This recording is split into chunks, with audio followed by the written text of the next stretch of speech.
Well, hello YouTube, it's me Fortmaster, and welcome back to another film theory reaction. It's a little late this week, but what are you going to do? This is why Zooble will never escape the digital circus. And, okay, so honestly, I'm a little bit confused about that title, because at this point, I don't think, however the plot of the series ever actually, ends up playing out, I don't think, the whole point of the series is them escaping. Like, I've said this before in, like, other, Amazing Digital Circus things, but there was a Tumblr post that, Gooseworks posted somewhere, but, when asked what the overall, story, or message of the series was going to be, was how to either feel good or or how to make do with a stagnant life, or just not to stress about it or something like that. It's been a while since I saw it. And with that in mind, that kind of, the first thing that comes to mind when I think of that is, the fact that they're going to be stuck in there forever. So I don't think them ever escaping is really on the table, especially considering that I think the major consensus around the characters is that it's not that they just have the helmets on and they're unconscious while they're plugged in. It's very much more the fact that they're digital duplicates of their real world selves or whatever. So unless you could download them and merge into their original bodies, kind of merge them with their real world consciousness, or give them new bodies in the real world, I don't think it's even physically possible for them to leave. But, that being said, there's still 3 more episodes to go, so literally anything can happen right now still. But yeah, I mean, this is definitely going to be one of those videos that I'm very curious to see what it's actually going to be about. So let's actually get into it then. So yeah, of course, as always, original videos linked in the description if you haven't seen it yet for some reason. Corner video will lead to my game theory reaction, and if you like this video or any other video that I make, I'd very much appreciate it if you gave the video a like and subscribe to my channel, because almost 3/4 of the people that watch my videos aren't subscribed, and I'd very much like that to change, because my next big goal is to hopefully hit 6,000 subscribers before the end of the year. But yeah, with all that out of the way, let's get this thing started then, shall we? Gangle and Zooble from the Amazing Digital Circus are more than meets the eye. These characters that seem jokey and one-note at first are actually deep, complex, human people. And if they can't confront some big questions about who they are and what they want, it might be the end for them. Hello Internet! Welcome to Film Theory, the show that has a big enough tent for everybody. Come, check out our latest attraction. It's someone walking a tightrope over a pool of carnivorous subscribe button. Oh wait, what? No! They fell in! Quick, smash the subscribe button to save them! Okay, subscribe pushed aside. I think it's time that we grab our theorist headsets and jump back into the wacky world of the Amazing Digital Circus. At this point, I'm not sure that this series really needs much of an introduction. It's the massive hit created by the talented animator Gooseworks and the wonderful folks over at Glitch Productions, all about a cast of humans getting their minds sucked into a 90s era circus-themed video game where they're forced to go on adventures that test their sanity day after day. We're covering 2 Glitch shows 2 weekends in a row, back to back? Man, they are on fire. If you saw our latest video where I talked about all of our previous digital circus theories, what we got right and what we got wrong, you'll know that I want to do something a little different involving this show moving forward. Instead of taking the traditional theorist approach by making big swings about how this changes everything, or taking small breadcrumbs and trying to figure out what big conspiracy is actually going on in the background of this show, I want to spotlight what this show does better than maybe anything else. Its characters. In an older theory, we did this with Kinger, explaining how this ultimate gag character was potentially dealing with a lot of internalized guilt for bringing his wife into the digital circus, which ended up with her abstracted, and that he may soon join her in that fate. I still think that this is one of the stronger episodes we've done about this series, so today I wanted to do the same with 2 more characters that might seem like they started out as jokey or one note, but when you take a deeper look at them, behind the mask and the removable toy parts, this pair might be two of the most human characters in the entire show. And by analyzing their struggles and how they've dealt with them so far, we may get a small glimpse into what's going to happen next in the amazing digital circus. This one's going to be fun and different, loyal theorists, so please turn your attention to the center of the ring as we get right into it. So, I wonder which of these two threads we should pull on first. Oh geez, my bad. That's Gangle, okay. But hey, since you're here, we might as well start with you. Okay, so obviously, I think in the most recent episode, the one that's been released, they did point out, the whole thing that, like, out of everybody in the circus, Gangle and Zooble are the only two that, have, like, gimmicks as, characters. Gangle having her, her having her masks, which basically drastically rewrite how she's feeling at the time, and Zooble, who's literally a walking toy box.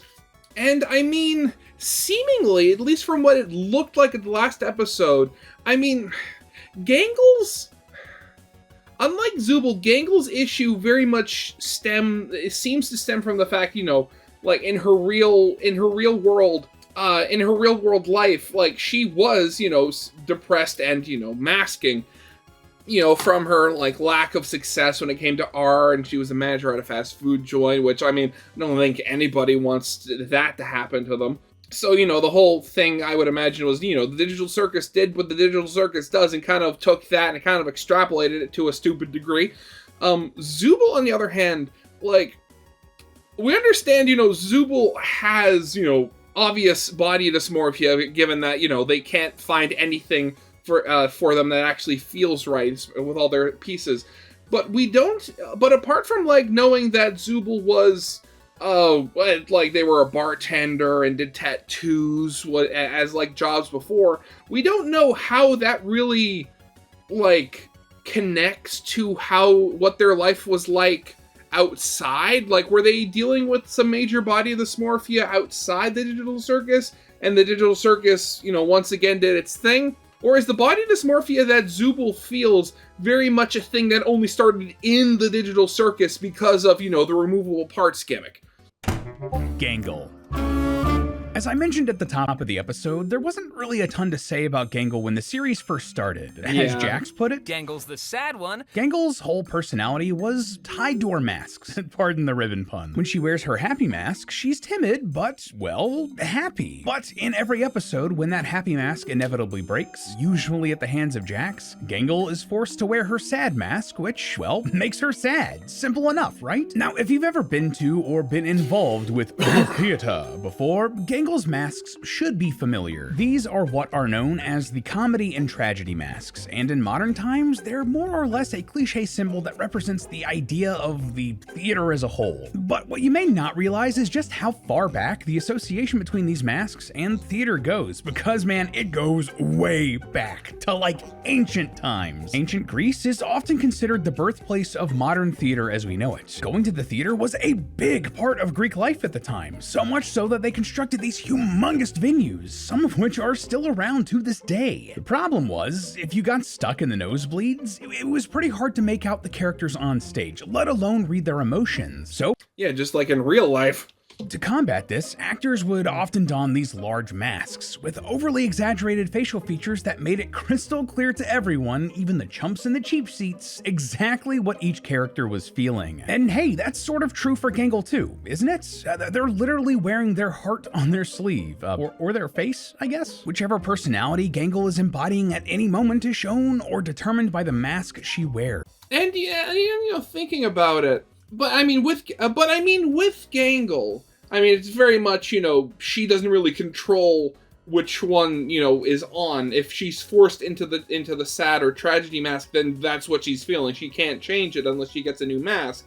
At least, that's what it was like. Seemingly, as it's gone on, specifically in the last episode, when she gets shot. When she dies and her happy mask breaks, her sad tragedy mask underneath was also smiling.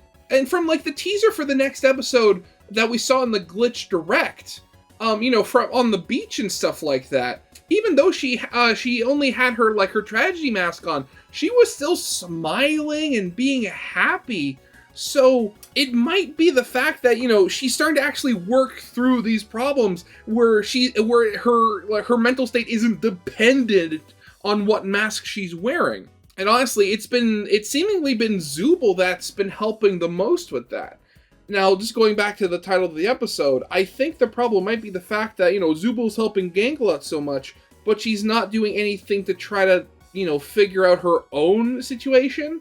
Granted, again, unless, somehow get Kane to, redo her avatar somehow, I don't really know what could be done about her body dysmorphia, so... Yeah, unless Gangle or somebody else kind of, talked to her and kind of convinced her that it could actually work, or helped Zooble actually find parts that fit them well. I honestly don't know. Which made things all the more interesting when Gangle was given this new mask in episode 4. A new mask meant a new mood, but this one was, let's just say it was a little bit different. Next you're gonna say my authority isn't real. Yeah, not exactly the Gangle we've come to know and love. I think a lot of other people refer to that as the manic mask. Well, maybe you just need some more training. But it was one line in particular that really set off my theorist deep fryer. Why would you do this? It's called a Manic episode, and you're getting 3 more seasons.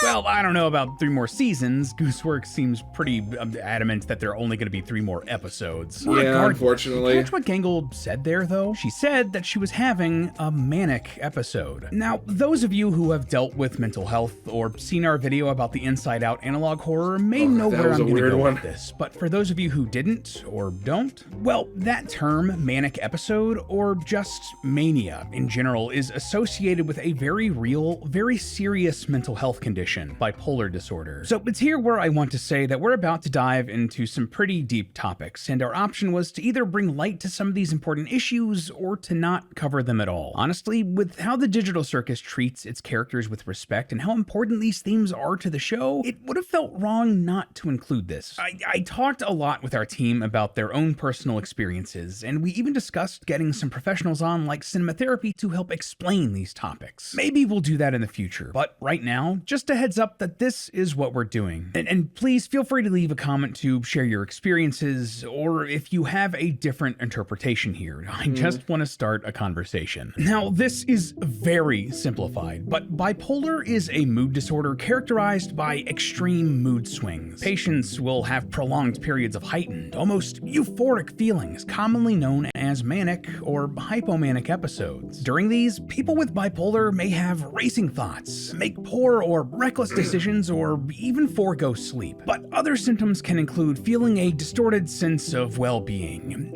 being unusually talkative or talking fast, or being more energetic and agitated than usual, many of which we see Gangle show during this fast food episode. But on the other side of the coin, this period of mania is often followed up by stretches where those highs turn to lows, known as major depressive episodes, symptoms of which can include feeling sad, hopeless, or tearful, which we definitely see Gangle go throughout the series. Major depressive episodes can also include feelings of extreme guilt, where it's probably not necessary, which we also see Gangle deal with. In episode 6, while all of the characters are running around the circus playing a shooting game, instead of focusing on, that, Gangle finds herself preoccupied with guilt and worry about how Jax will react to her declining to be on his team. Do you think Jax is gonna be mad that I didn't team up with him? Now, to be crystal clear, I'm not an expert. I am not a therapist or a psychiatrist, so I don't want to stand here and try to officially diagnose Gangle with bipolar disorder. But she is showing a lot of the symptoms, and they are clearly having a pretty serious effect on her mental state. For example, at the end of episode 4, after she's ditched her manic mask and the gang returns to the digital circus, Gangle isolates herself from the rest of the group. Why? Because she believes that everyone's going to hate her for forever for how she acted during the adventure, even though that isn't true. And throughout the show, Gangle struggles to stick up for herself, especially when it comes to Jax. And in the latest episode, Gangle lays out exactly how she feels about her mask and her gimmick, and, well, just listen. How are you supposed to like the part of yourself that just makes you worse than everyone else? Man,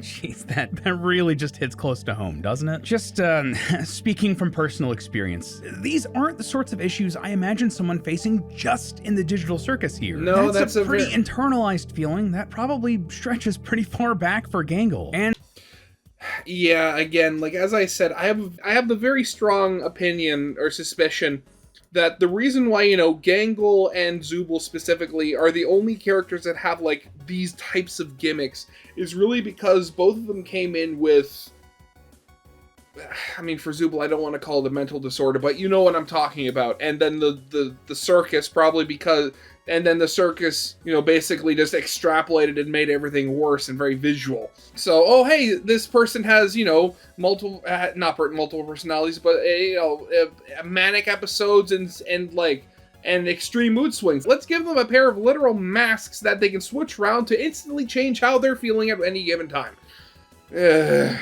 And we have gotten several hints of that throughout the show. Like, in the most recent episodes, we've gotten a lot more insight into all of the characters and their backstories, and Gangle is no exception. Though it was pretty clear throughout the series that Gangle likes to draw, in episode 5 we learned that she straight up tried to pursue a career in art, but it didn't exactly go to plan. I was in community college for graphic design, but I dropped out. I didn't really pursue art much after that. Yep, that is too real. She'd then go on to become a shift manager at a fast food restaurant, thus the plot of the fast food episode, before eventually stumbling her way into the digital circus. Now, we don't know for sure why Gangle dropped out of school. Like, it's possible that she just wasn't skilled enough to make it, but honestly, I feel like it's far more likely that something else got in the way of that passion.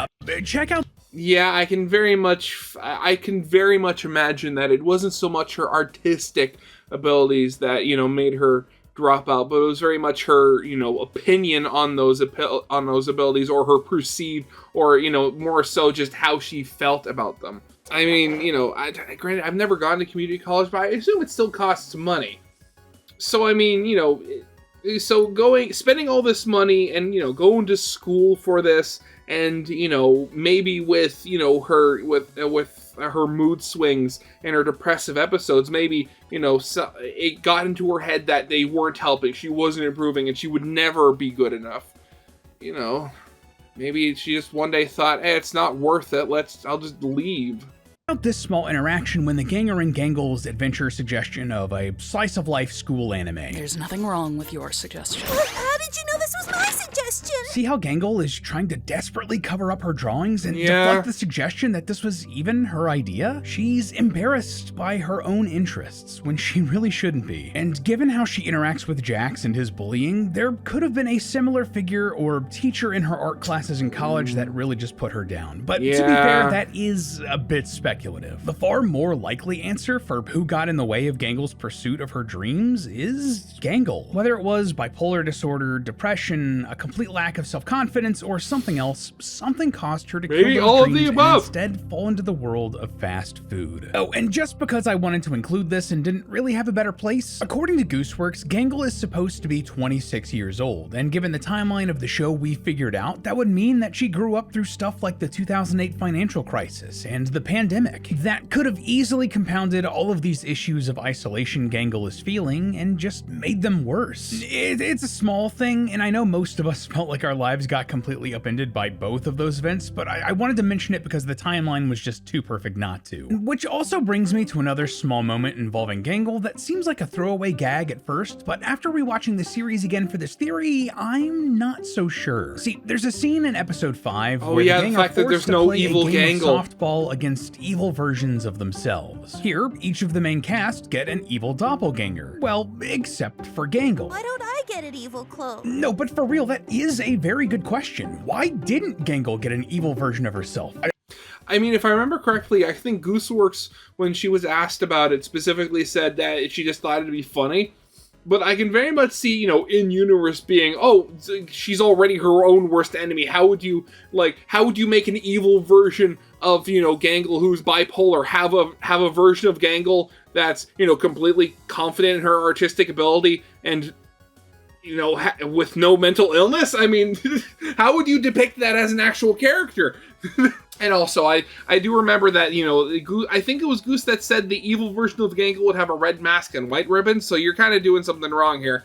I mean, Jax got an evil clone that was just nice, and even Orbs Man got an evil clone. Freaking Orbs Man! Where is evil Gangle? Well, beyond this being a funny gag, it did make me wonder, what if we've already seen evil Gangle? I mean, in episode 4, when Gangle puts on the manic mask, she becomes the opposite of the kind-hearted ribbon girl we've come to know and love. She gets in Pomni's face and yells at her, tattles on Jax to Kane, and even forces him to watch one of her VHS instructional tapes against his will. And if you take a peek into the video description for that fast food episode on YouTube, it reads in part, quote, "Gangle is the manager and has a brand new mask." It's like she's a brand new person. A new person, huh? An evil version of herself, one could say? Now, to be clear, I am not trying to say that Gangle is literally turning into a new character here, and I'm not trying to say that someone going through a serious mental health crisis is in any way becoming evil. Like, far from it. In fact, I feel like this is a pretty common, pretty human thing to feel. Like, I don't know about you, but some days I wake up and I just don't feel right. I don't feel like myself. It feels like the person getting out of bed is like the evil clone of me. Look, the point I'm trying to make here is that Gangle isn't just some tee-hee, look at the funny, sad character. Like, she's not Eeyore. Just like everyone else in the digital circus, she's a very real person dealing with some very real emotions. God, I'm just thinking, and I obviously do feel really sorry for her, but at the same time, maybe just because of my own mental things, but I don't think I've ever felt I don't feel like me when I'm waking up in the morning. I mean, I don't know, I think I've said it on the channel before, but I have Asperger's. For those that don't know, it's a type of autism. And one of the many, many things that Asperger's kind of has is, how would the best way, disinterest in change, so to speak. I mean, I wake up, and again, it may be just me, but I wake up basically every morning, and just, at most, I feel tired if I went to bed late, because I'm very much the kind of person where it doesn't matter when I went to bed, I always wake up at the same time in the morning. And I know when it comes to me, it's a little hard sometimes to put myself into other people's shoes. But just thinking, waking up some mornings and just not feeling right at all. And not even just in a way, oh, I'm feeling sick, I don't want to get out of bed, but it's just nothing feels right. That's...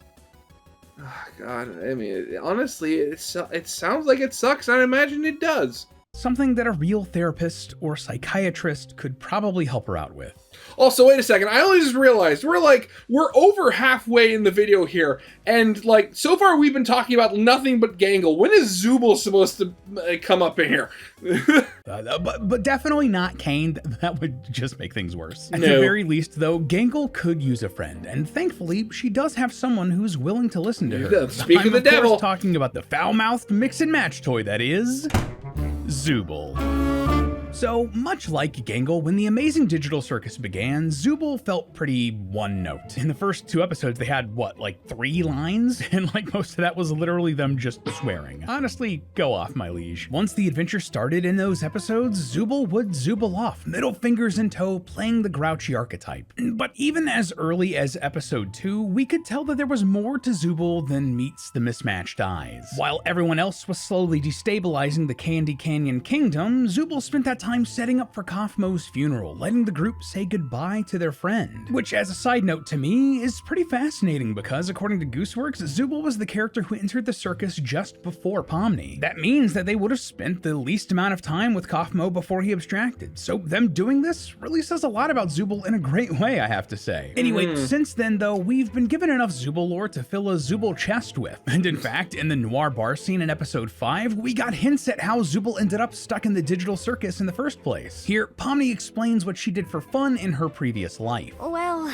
I sometimes Urban got explorer. bored of things, and I would seek out mild thrills, like exploring abandoned buildings, and posting videos of it online. We talked about this in our last video about the digital circus, but reading between the lines here, this is telling us that Pomni was an urban explorer, stumbled upon the abandoned CNA offices, put on the weird headset, and bam! Next thing you know, she's a jester in a retro video game, which is neat and all, but just listen to how Zooble responds to this. I sometimes did that. I wouldn't record it though. They were also an urban explorer, and if I were to guess, they suffered literally the exact same fate as Pomni, exploring Only they that didn't CNA record building it. and putting on that same headset. But outside of that speculation, we also get some concrete facts about Zooble's backstory too. Prior to entering the circus, Zooble spent some time as a bartender and a tattoo artist, which is actually pretty impressive given the fact that Zooble is supposedly just 22 years old, and both of those jobs typically require you to be at least 18, sometimes older. Funnily enough, this history as a bartender also really fits the Zooble character arc because they very much give sage advice, similar to the bartender trope you see in just so much media. I mean, it's kind of thinking about it. I mean, it wouldn't, thinking about it, it's like, oh, like Zooble was, a bartender and a tattoo artist. And I mean, given, like, they never specifically said that, they were one after the other or something like that. So I'm almost imagining that maybe, like, bartender at night, tattoo artist during the day, because, money is money. I mean, hell, my own mother, for example, like, when she was young, she had her own business doing electrolysis and stuff like that. And for the first number of years, where she didn't have quite enough clients to make ends meet, during the night she worked at a bar as a waitress and stuff like that. It would be like she'd be basically home almost none of the time because it would either be asleep at the office, building up her own business, or working at the bar. For example, that moment earlier with Gangle. How are you supposed to like the part of yourself that just makes you worse than everyone else? Yeah, Zooble was the other part of that interaction, giving some truly great advice about self-care. And this isn't just a one-off with Gangle. And now I don't think anybody wants to talk to me anymore. I still like talking to you. Look, the new mask was a bust. So what? I'm sure we'll find something that works eventually. Man, Zooble's a great friend. Yeah. But while they're more than willing to be a voice of reason and a good friend to others in the circus, it's safe to say that Zooble themselves is also dealing with some heavy personal struggles, but they're doing it alone. In episode 3, Zooble explains that they're refusing to go on adventures not because they're a jerk or lazy or anything like that,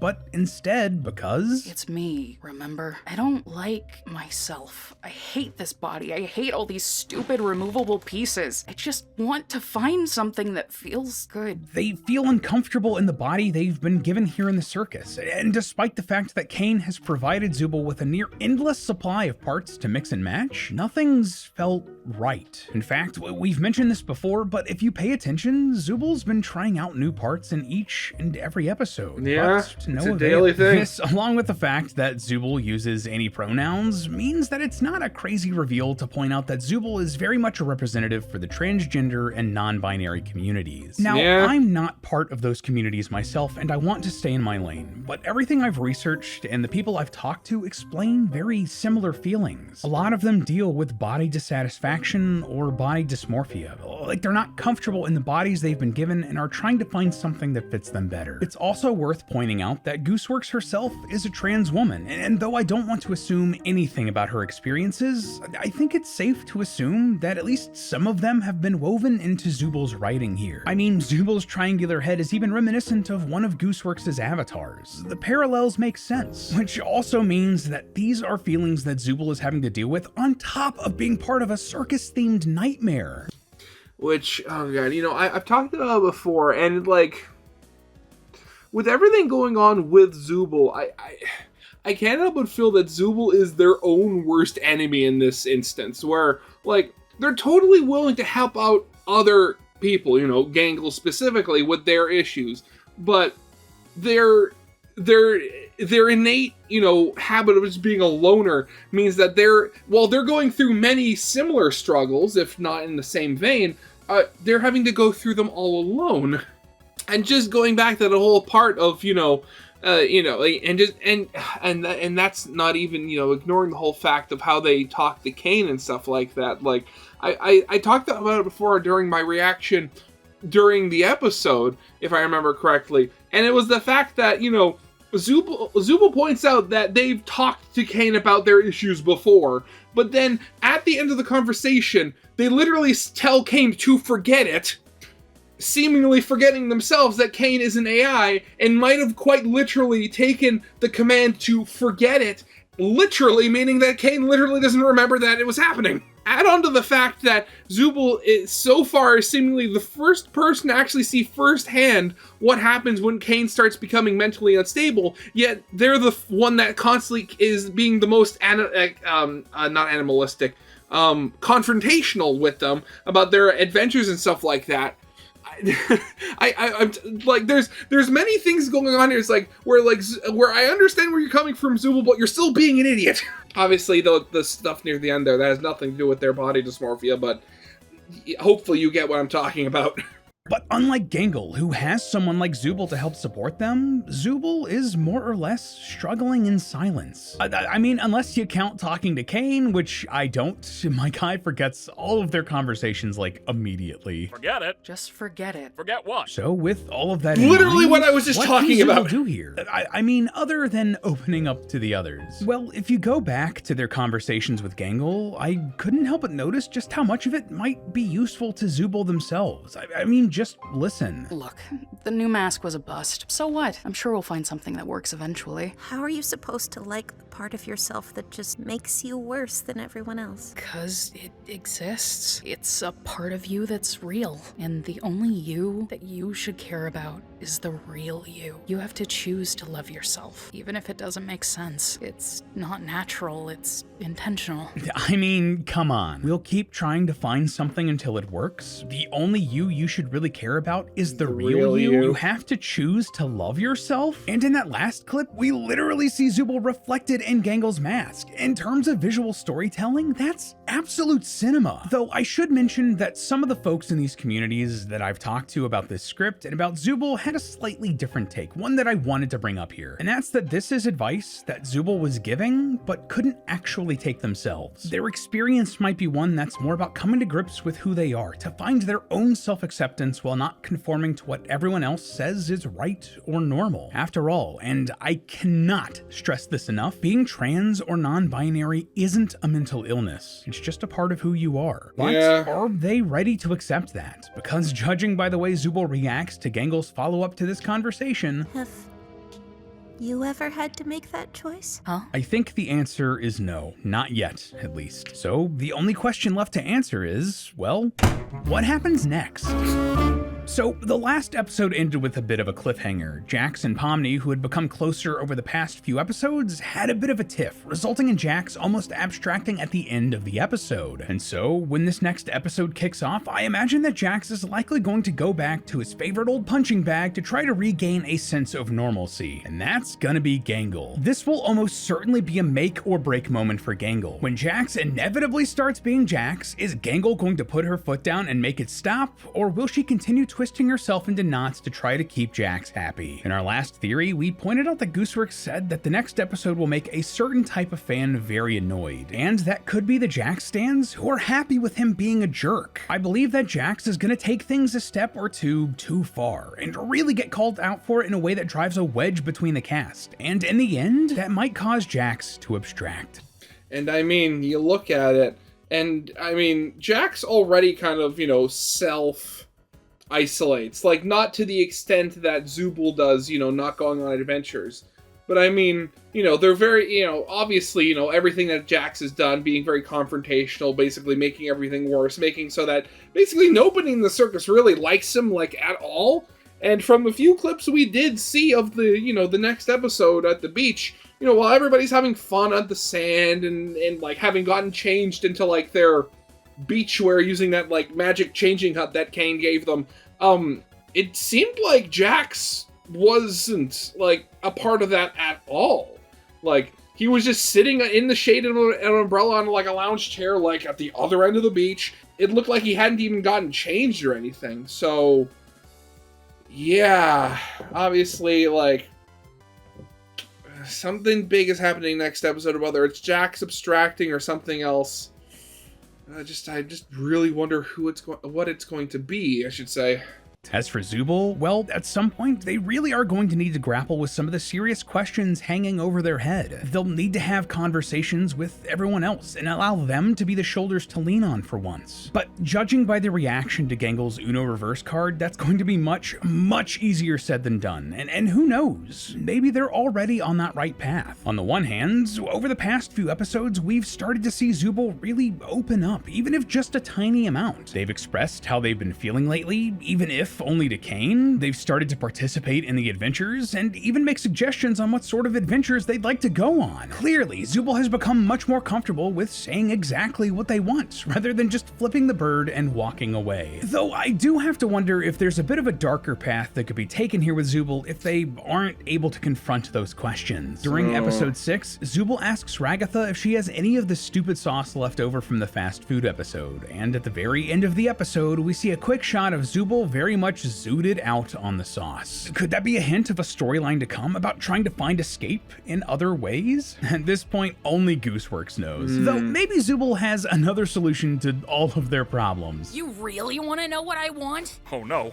I want the ability to have sex. Really playing to the Tumblr crowd on that one, huh? I see you, Yeah. AO3, but hey, that's just a theory. A film theory. And cut. Oh god, again, like, I know like the anniversary of the Amazing Digital Circus just passed. Like, I think it was like 2 years, which thinking about that is nuts. But at the same time, like, I am definitely so sad that we're only going to get one season of this. Like, I very much hope that, eventually at some point, Gooseworks either continues the series or makes like a sequel series, if they can figure out a good enough story for it. Because, the only thing worse than, the Amazing Digital Circus never getting continued at all is it getting ruined by a half-baked sequel. But at the same time, like, what are you gonna do?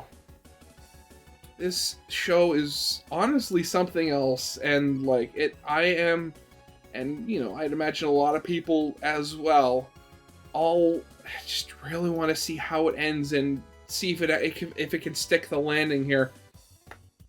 But yeah, this is definitely going to be it for now. So yeah, I hope you guys liked. If you did, leave a like, subscribe if you have not, and I'll see you guys next time. Goodbye.